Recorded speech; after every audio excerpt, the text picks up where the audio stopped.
Hello दोस्तों, मैं मनोज अकवंशी। स्वागत है आपका मेरे YouTube चैनल कलम और कैमरा पर। सबसे पहले तो आप लोग इस वीडियो को देखिए। अंतरिक्ष में यात्रा करने वाला पहला कौन था?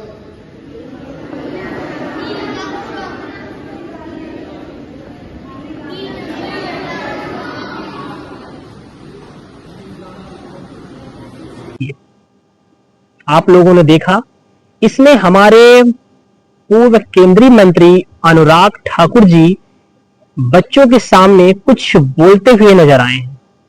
सबसे पहले तो मैं आप लोगों को यह बता देना चाहता हूं कि मैं भी हिंदू हूं और मुझे अपने देवी देवताओं में बहुत आस्था है और मैं बहुत ही सम्मान करता हूं।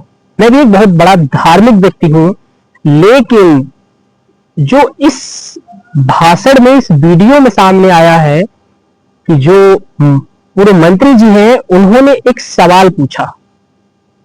ये अभिभाषण हिमाचल प्रदेश के ऊना के एक पीएम श्री नवोदय विद्यालय का है, जहां पे बच्चों के सामने वो बोल रहे हैं कि पहला अंतरिक्ष यात्री कौन है। तो बच्चों से जवाब आता है कि नील आर्मस्ट्रॉन्ग। लेकिन उन्होंने बोला कि भाई हमको तो लग रहा है हनुमान जी हैं। सबसे पहली बात, मैं हनुमान जी को बहुत मानता हूं और मैं उनका बहुत सम्मान करता हूं और पूजा भी करता हूं। मैं यहां पे किसी की बुराई करने के लिए नहीं आया हूं, लेकिन मैं ये बताने के लिए आया हूं कि इस वीडियो को देखकर मुझे एक मूवी का नाम याद आता है, भगवान भरोसे, जहां पे एक बालक बहुत पढ़ने में तो बहुत तेज होता है, लेकिन वो इन्हीं रूढ़ियों की जो शिक्षा है उसकी वजह से एक विद्यालय में मजाक बन के रह जाता है।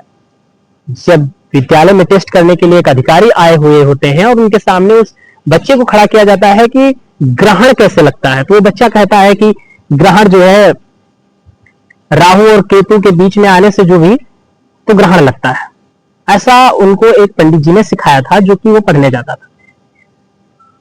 अब आप ये सोचिए कि बच्चों को जो टीचर है वो ये पढ़ाएंगे कि पहला अंतरिक्ष यात्री यूरी गागेरिन है, चंद्रमा पर पहला कदम रखने वाले नील आर्मस्ट्रॉन्ग हैं।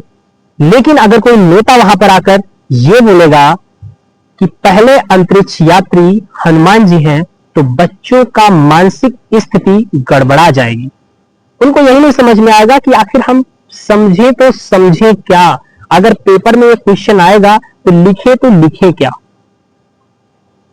मेरा यही आप लोगों से कहना है कि ये जो विद्यालय है ना, यहां पे किसी मंत्री और विधायक के बच्चे बहुत कम जाते हैं, क्योंकि आप लोगों के बच्चे पढ़ने के लिए तो अमेरिका, स्विट्जरलैंड या अदर कंट्री में ही जाएंगे। यहां पे गरीबों के बच्चे पढ़ने आते हैं, मध्यम वर्ग के बच्चे पढ़ने आते हैं। हाँ, राजनीति का एक सिस्टम है कि आप जहां पर अभिभाषण देने गए हैं वहां पर कौन से जाति के लोग हैं, कौन से पंथ के लोग हैं, कौन से धर्म को मानने वाले लोग हैं, तो आप वहां पे उनके अकॉर्डिंग अभिव्यक्ति देंगे तो जनता का आकर्षण बढ़ता है। वो तो बात सही है, राजनीति में यही होता है।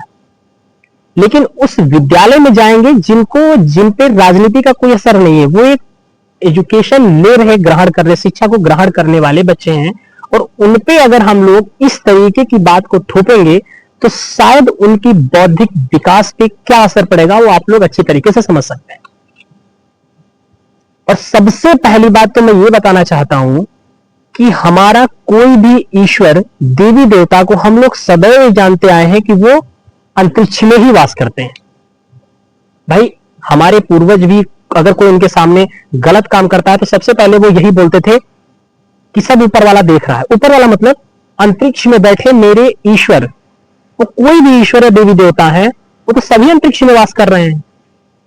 हमारे नारद मुनि तो ऐसे व्यक्ति हैं जो देवलोक, इंद्रलोक, सब जगह पर भ्रमण करने वाले हैं, संदेशवाहक हैं। तो हम किसको माने कि कौन अंतरिक्ष यात्री है?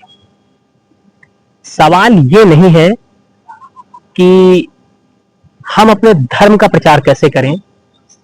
यहां पे मुद्दा इस चीज का है कि विद्यालय में बच्चे पढ़ने गए हैं, और अगर हम उन लोगों के दिमाग में इस तरीके की बात बैठाएंगे, वो भी एक प्रतिष्ठित व्यक्ति के द्वारा, तो उनके बौद्धिक विकास पर क्या असर पड़ेगा, ये आप लोग बहुत अच्छी तरीके से सोच और समझ सकते हैं। इसलिए मेरी रिक्वेस्ट है कि कोई भी मिनिस्टर या एमपी एमएलए है, अगर वो एजुकेशन के क्षेत्र में जाता है, शिक्षा के क्षेत्र में जाता है अपनी भाषण देने के लिए, तो प्लीज ऐसे शब्दों को बोलिए कि बच्चों को मोटिवेशन मिले कि उन्हें आगे कैसे पढ़ाई करनी है, कैसे तैयारी करनी है। क्योंकि सबसे बड़ी प्रॉब्लम उन लोगों के लाइफ में यही आती है कि हमें कौन सी रास्ता चुनना है। हम लोगों के साथ भी यही। मुझे खुशी मिलती है जब चंद्रयान जाता है और उस जगह पर, जिस जगह पर पहले वो गिरता है, वहां का नाम रखा जाता है शिव शक्ति बिंदु। तो मुझे बहुत खुशी होती है।